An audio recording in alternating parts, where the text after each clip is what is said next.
بسم الله الرحمن الرحيم كسو دوادا مركله iyo barnaamijkii qubanaha qodobada aan idin kugu haynana waxa kamid ah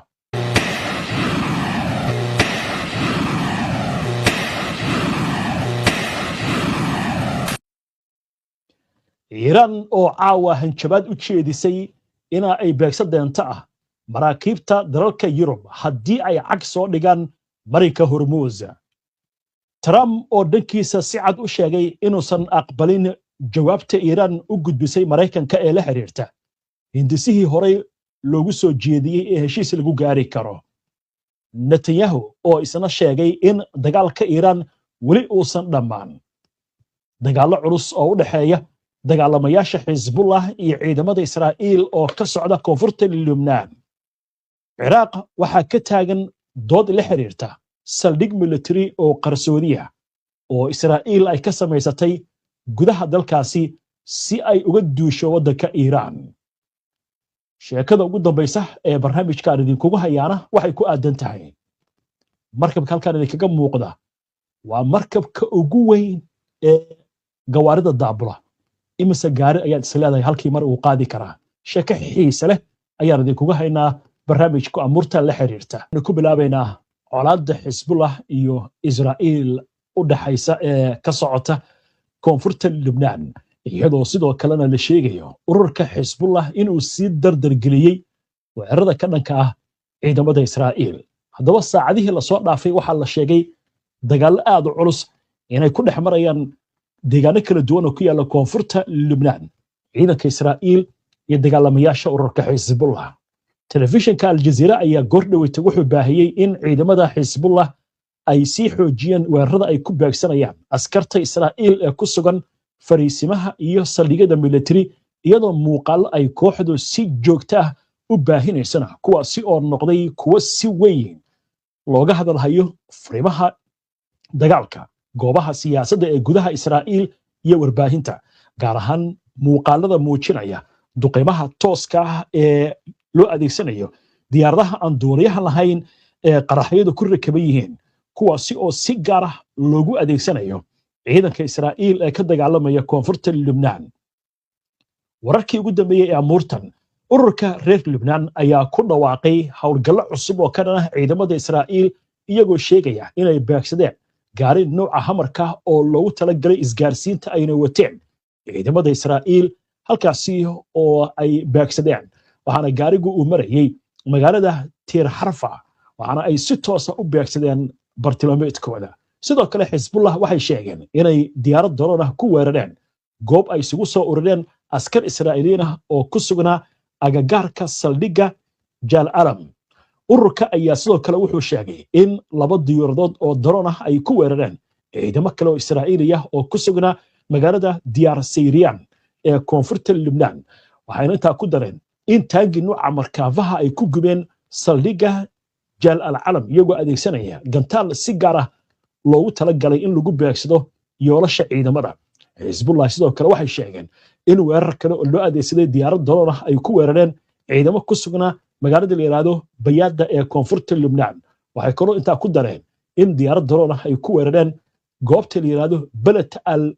al-Muhtaf kuna dhow magaalada Naqura ee koonfurta Lebanon oo ay ku sugnaayeen ciidamo Israa'iiliin dhankooda diyaaradaha dagaalka ee militariga Israa'iil ayaa duqeymo xooggan ka fuliyay magaalooyin ku yaala koonfurta Lebanon kadib markii digniin dadka shicibka loo diray taasi oo ahayd inay iskaga baxaan deegaanadaasi sida ay sheegayso wakaaladda wararka qaranka ee dalka Lebanon wakaaladdu waxay sheegtay in magaalada Diyar Zahrani lagu qaaday 5 duqeyn oo kala duwan caawa iyadoo mid kamid ah gantaaladu uusan qarxin magaalada Jarjuh ciidamada Israa'iil ayaa duqeyn ka geystay waxa ay ka hor 2 saacadood kadib markii dadka deegaanka loogu baaqay inay halkaasi iskaga baxaan isla wararkan abaanduulaha ciidanka Israa'iil General Eyal Zamir ayaa ka sheegay kulan albaabadu ay u xirnaayeen oo uu la yeeshay guddiga amuuraha dibadda iyo difaaca ee baarlamaanka Israa'iil in ciidamada Israa'iil si degdeg ah ugu baahan yihiin askar dheeraad ah iyadoo dagaallo ay ka socdaan dhowr jiho sida ay warbaahinta afka Yahuudda ku hadasha ay ku warantay anigu kama shaqeeyo arrimaha siyaasadda ama kuwa sharci dejinta waxaan ka shaqeeyaa dagaal ka socda dhowr jiho iyo sidii cadowga loo jebin lahaa ayuu Zamiir u sheegay xubnaha guddiga kadib markii halkaasi uu hortegay guddiga iyadoo cadaadisna uga yimid gudoomiyaha guddiga Boaz Bismuth si aan taas u sii wadano ciidamada Israa'iil waxay si degdeg ah ugu baahan yihiin askar dheeraad ah ayuu yiri taliyaha ciidanka Israa'iil wararku waxay intaa ku darayaan in Zamiir oo xildhibaanada ku booriyay inay dedejiyaan sharci u ogolaanaya ciidamada in laga qoro yuhuudda diinta ku adag ee da'dooda militariga gaartay in muddada adeega qasabka ah lagu kordhiyo 30 bilood ilaa iyo 36 bilood iyo in la kordhiyo miisaaniyadda difaaca sharci muran badan dhaliyay oo uu wado Boaz Bismuth ayaa la sheegay in uu siinayo ardayda loo yaqaano yeshifa inay bartaan kitaabka Tawraadka sidaas darteedna laga dhaafo adeega militariga arrintaasi oo dood adag ka dhalisay gudaha Israa'iil waqtahay imikana Ciraaq baynu eegaynaa dhawaan waxaan idin soo gudbinay warbixin la xiriirta saldhig military oo qarsoodiya oo Israa'iil ka samaysatay waddanka Ciraaq halkaas waxaa la sheegay in Israa'iil ay ka waday hawlaha duulaanka ay ka waday waddanka Iiraan imika arrintii dood adag bay dhalisay haddaba aynu eegno arrintan iyo sida gudaha Iiraan gudaha waddanka Ciraaq looga hadalhayo wargeyska al-Arabi al-Jadid ee ka soo baxa dalkaasi Qatar ayaa wuxuu qoray isagoo soo xiganaya ila Ciraaqiyiina in baarlamaanka Ciraaq uu qorsheynayo inuu su'aalo weydiiyo wasiirada gaashaandhigga iyo arrimaha gudaha kadib markii warbixin uu daabacay wargeyska The Wall Street Journal ee Mareykanka laga leeyahay lagu sheegay in Israa'iil ay saldhig military ka dhaysatay meel u dhow xadka Sacuudiga iyo Ciraaq gaar ahaan saxaraha Najaf si hawlgallada dagaalka ka dhanka Iiraan halkaasi looga qaado ila ka tirsan baarlamaanka Ciraaq ayaa wargeyska u sheegay in wasiirada sidoo kale loo yeeri doono iyadoo ay la jiraan saraakiil ka tirsan hay'adaha ammaanka ee dalka ila amni ayaa sidoo kale waxay sheegeen in goobta lagu sheegay warbixinta halkaasi oo saldhig la sheegay inuu ku yeel haddana ay maran tahay isla markaasna aysan jirin wax ciidan oo halkaasi ku haray laakiin in halkaasi Israa'iil ay ka adeegato ayaa waxay dhalisay dood aad u adag iyadoo markaa la sheegayo in arrintan ay tahay mid aan la aqbali karin waaga qodobkaas halkaas aynu kaga gudubno waxaan u gudbaynaa gordhow xaaladda bariga dhexe oo caawa cirka ku shareeran Trump oo ku gacan sayray jawaabtii Iiraan ka timid isla markaasna eedimo culus u jeedinaya Iiraan iyo Netanyahu oo leh weli Iiraan shaqa nooga dhiman oo dagaalku ma dhamaan Iiraan sidoo kale waxay hanjabaad kulul u jeedisay wadamada reer Yurub ee maraakiibta u soo diraya Mareykanka Hormuz oo ay sheegayso inay beegsan doonto sheekadii ugu dambeysana way noo soo socotaa intaan u gudbin dhammaan macluumaadkaas aynu ku hakanno qadar xayeysiina imika waxaan u gudbaynaa digniin culus ayaa caawa ka soo yeertay Iiraan waxaynu ku hanjabtay maraakiibta dagaalka ee reer Yurub ma aha Mareykan iyo Israa'iil reer Yurub inay duqeyn doonto haddaba aynu eegno warkii ugu dambeeyay amurtan ka soo baxay oo warbaahinta waddankaasi Iiraan ka soo yeeraya Iiraan waxay si adag uga digtay in maraakiibta dagaalka ee reer Yurub loo diro Mareykanka istiraatiijiga ee Hormuz iyadoo ku hanjabtay jawaab degdeg ah oo weerar haddii Faransiiska Britain ama waddan kale ay qayb ka noqdaan wax Iiraan ay ku tilmaamtay tillaabooyinka qaanuunka ka baxsan ee Mareykanku oo ka wada gobolka wasiir ku-xigeenka amuuraha dibadda ee waddanka Iiraan gaar ahaan dhanka qaanuunka iyo arrimaha caalamiga Qaasim Qarbabadi ayaa qoraal uu ku baahiyay baraha bulshada waxa uu ku sheegay in joogitaanka maraakiibta dagaalka ee Faransiiska iyo Ingiriiska ee Mareykanka Hormuz ay la kulmi doonaan jawaab degdeg ah Faransiiska ayaa toddobaadkii hore waxay xaqiijiyeen in markabka dagaalka ee Charles de Gaulle iyo maraakiib kale oo galbinaya loo diray gobolka halka markabka dagaalka ee Britain ee HMS Daragon isna uu ku sii jeedo halkaasi hogaamiyaasha Faransiiska iyo Ingiriiska ayaa waxay sheegeen in hawlgalkaasi uu yahay mid lagu xaqiijinayo xorriyadda maraakiibta ee Mareykanka muhiimka ah geesta kale madaxweynaha Faransiiska Emmanuel Macron ayaa sheegay in Paris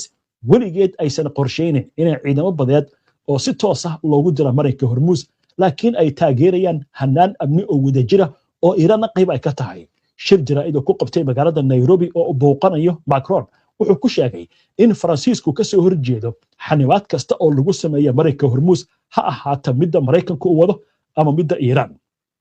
macron ayaa sheegay in faransiiska iyo ingiriisku ay dhiseen howlgal gaar ah oo ay ku midaysan yihiin ku dhowaad 50 dal iyo warre caalamiya si loo sugo ammaanka badda loona fududeeyo dib u bilaabashada isu socodka maraakiibta iyadoo wadatashi lala samaynayo iiraan iyo wadamada kale ee gobolka haddaba waxaa soo baxday caawa jawaabtii iiraan ay bixisay madaxweynaha maraykanka isla markiiba ku gacan sayray haddaba maxay ku qoran hindisahan maraykanka markii hore gudbiyey iiraan markii way ka jawaabtay iiraan marka jawaab keliya ma ahan haayo maya ma ahan qodob wax uga bedeshay qodobkaas saasaan u aragnaa qodobkan shuruudda baan ka qabnaa arrintaas marka daba aynu eegna warkii amuurtan la xiriira ee ugu dambeeyey wargeyska The Wall Street Journal ee ka soo baxa maraykanka ee waxa uu daabacay isagoo soo xiganaya ilo xogogaala in iiraan si rasmi ah ay ugu gudbisay maraykanka jawaab ka kooban bugag badan oo ku saabsan qorshaha lagu joojinayo dagaalka balse jawaabtaasi aysan buuxin dalabaadka Washington warbixintu waxay sheegtay in iiraan ay soo jeedisay in dagaalka la joojiyo si buuxda isla markaasna si tartiib ah loo furo marinka hormuus marka laga qaado cunaqabataynta iyo xanibaadaha maraykanka Tehran ayaa sidoo kale waxay soo jeedisay in qayb ka mid ah uraniumkeeda la qafiifiyey inta aan loo wareejin maraykanka ayaa waxay dalbanaysaa damaanad ah in lagu soo celinayo haddii wadaxaajido ay fashilmaan iiraan ayaa sidoo kale waxay muujisay inay diyaar u tahay inay hakiso bacriminta uraniumka muddo 20 sano ah balse waxay si cad u diiday in la burburiyo xarumaheeda nuclearka halkaas marka maxaa ka cad horta warkan dhanka maraykanka ka soo xiganayna dhanka iiraan kaliya waxaan ka ognahay oo tasniim ay daawacday goor dhaweeto 3 qodob marinka hormuus in la furo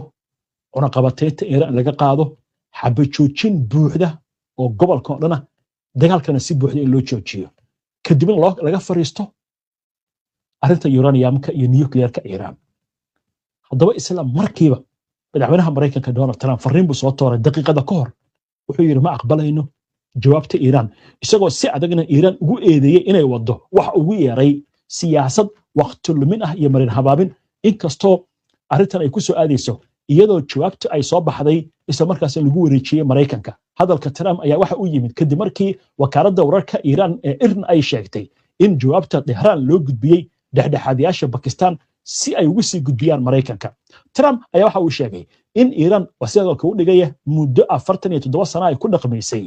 siyaasad dib u dhac iyo khiyaano ah isagoo sidoo kale aad u weeraray madaxweynihii hore ee maraykanka Barack Obama oo uu ku eedeeyay inuu iiraan siiyay fursad cusub oo xooggan kadib heshiiskii nuclearka ee 2015 Trump wuxuu ku andacooday in maamulkii Obama uu Tehran siiyay balaayiin dollar iyo weliba lacag cadaan ah madaxweynaha maraykanka ayaa sidoo kale wuxuu ku hanjabay tilaabo military in iiraan ka qaadi doono isagoo sheegaya in xarumaha lagu kaydiyo uraniumka la tayeeyay maraykanka uu dusha kala socdo ciddii isku dayday inay halkaas tagtana tilaabo laga qaadi doono oo la duqeyn doono Trump ayaa sidoo kale wuxuu intaa ku daray in iiraan wasiirka u dhigaya military ahaan la jibiyay isla markaasna dib u dhiska ciidankeeda uu qaadan karo 10 sano haddii maraykanku maanta gobolka uu ka baxana wuxuu yiri markaas waxa iman karta in iiraan ay qalqal geliso xaaladda ammaanka wuxuu aad u dhaliilay gaashaanbuurta NATO isagoo ku tilmaamay inay warqad ahaan iyo magac ahaan u jirto isla markaasna aysan siin maraykanka taageero ku filan xagga Israa'iil ra'iisul wasaaraha Israa'iil Benjamin Netanyahu ayaa waxa uu sheegay in dagaalka ka dhanka ah Iiraan wali uusan dhamaan isagoo xusay in wali ay jirto hawlo military iyo shaqo u dhiman Israa'iil waraysi uu siiyay telefishinka CBS Netanyahu wuxuu sheegay in Iiraan wali ay haysato uraniumkii la tayeeyay isla markaasna ay xarumaheedu yihiin kuwa markaasi u baahan in la burburiyo Netanyahu wuxuu sheegay in madaxweynaha maraykanka Donald Trump uu u sheegi doono inuu si toos ah u beegsan doono goobahaasi isagoo aaminsan arrintaasi in si dhab ah loo fulin doono haddaba hadalkan ka soo yeeray Trump ee uu ku leeyahay ma aqbali doono Iiraan hindisaha soo gudbisay iyo jawaabteeda wuxuu ku soo aadaya caawa telefoonka waxa ku wada hadlay Netanyahu iyo Trump dad badan waxay leeyihiin oo Iiraaniyiin markaan gudbinay hindisihii oo ah mid macquul ah oo la isku afgaran karo Trump iyo Netanyahu telefoonka ku wada hadlay Trumpna wuxuu soo diray fariin uu leeyahay ma aqbalin marka waxay ku leeyihiin Iiraaniyiintu si hadalka u dhigeen madaxweynaha Mareykanka xor ma ahan aragtidiisa iyo go'aankiisa xor uma ahan warkaas ayaa ugu dambeeya wararka waa tahay imika waxaynu u gudbaynaa sheekada ugu dambeysay ee barnaamijka aynu ku soo gabagabay jirnay aanab waxaynu ku soo qaadanaa sheeko ka duwan sheekooyinka barnaamijka aad ku soo daawataan waxaad maqashaan markabka shidaalka qaada markabka loogu talagalay diyaaradaha dagaalka inuu xambaaro markabka loogu talagalay ciidamada inuu qaado markabka kuteenarada qaada laakiin caawa waxaan idin haynaa markabka adduunka ugu weyn ee gawaarida xambaara waxaa la yidhaha magaciisa Glofis yaa kaloo laga leeyahay waa xagga Shiinaha shirkadda lagu magacaabo Guangzhou ee samaysa maraakiibta ee dalka Shiinaha laga leeyahay ayaa waxay dhamaystirtay markabka ugu weyn dunida ee xambaara ama qaada gawaarida xamuulka ah waxaana loo bixiyey Glofis Leader markabkan oo dhererkiisu uu yahay 230 mitir balliciisu waa 40 mitir wuxuu awood u leeyahay inuu qaado 10,800 oo gaari taasi oo ka dhigaysa markabka ugu weyn adduunka ee abad la dhiso Glofis Leader ayaa wuxuu leeyahay ama ka kooban yahay 14 dabaq oo loogu talagalay gawaarida inay ku xaroodaan wuxuuna qaadi karaa baabuurta korontada ku shaqaysa kuwa hydrogenka isticmaala gawaarida waaweyn markabkan waxaa dalbatay shirkadda gawaarida ee Kuuriyada Koonfureed laga leeyahay ee Hyundai markabkan wuxuu adeegsadaa tiknoolajiyad casri ah oo kaydisa tamarta waxaana ku rakaban nidaam laba nooc ah oo shidaal ah waxaana ka mid ah gaaska dabiiciga ah khubaradu waxay sheegeen in Glofis Leader uu muujinayo horumarka degdeg ah ee Shiinaha ee dhismaha maraakiibta casriga iyo awoodda sii kordhaysay ee dalkaasi ee warshadaha dhanka badda waxaa laga hadlayaa 10,800 oo baabuur 14 dabaq buu ka kooban yahay gawaaridu saas u wada galayaan dabaqay fuulayaan dabaq kale sii fuulayaan dabaq kale sii fuulayaan hoos bay dabaq u sii galayaan xitaa waxaa leeyahay Shiinaha maraakiibta Mareykanku uu sameeyay 80kii sano ee la soo dhaafay ee dagaalka isagoo sanadkiiba ku sameeyaa waa sababta marka hadda dagaalka ugu weyn Mareykanku uu ku hayo Shiinaha arrimahan hadda Iiraan laftigeeda iyo arrimihii shidaalka Venezuela iyo waxaan gobolka bariga dhexe ka socda iyo marinadan biyaha oo la doonay in la xiro inta waxa la doonayaa Shiinaha in laga hortago waayo Shiinaha horumarkiisa waa horumar aan caadi ahayn tamar way u baahan yahay marka shidaal haddii marka waxa la shidaalka laga cuna qabateeyo Shiinaha adduunka wax ka horeeya 2050 maraya baa la yiraahdaa ma ahan wax cadeyn loo hayo oo ah aqoon laakiin marka laga hadlayo Shiinaha shaqooyinka uu sameeyo tiknoolajiyada iyo waxyaalaha soo bandhiga waxa la yiraahdaa Shiinaha adduunka wax ka horeeya sanooyin oo 2050 maraya baa la yiraahdaa marka Mareykanku waxay leeyihiin Shiinahan suuqyadii qabsaday tiknoolajiyadii iyo wax walbo la xiriira qalabka guryaha laga isticmaalo iyo gawaaridii iyo qalabka kala duwan oo elektroonikada ah haddii sidan lagu sii hayo militarigiisa wuxuu dhaafi doonaa Mareykanka inkastoo general Mareykan uu yiri haddii Shiinaha iyo Mareykanku ay dagaalamaan Mareykanku 6 saac kaliya ayuu dagaalami karaa buu ku leeyahay 6 saacadood oo qura waxaan idin soo gudbin doonaa warbixin maalmaha soo socda ilaa berri aan diyaarinayno hadda waxay soo saareen hub marka uu dhaco aan la arkayn ilaa meesha uu ku dhaco uu burburinayo mooyaane marka waynu arki doonaa wuxuu ku soo kordha arrimahaas inta ayaan ku soo gabagabeynayaa caawa barnaamijkii aad ku mahadsantihiin daawashada barnaamijka si aad ula socoto wararkan iyo barnaamijyadan iyo macluumaadka aynu soo gudbino haddii aad ka cusub tahay baraheena bulshada ama hore aadan ugu xirnayn hadda ku soo biir aynu barnaamijka xiga insha Allah inta ka horeysa nabadgelyo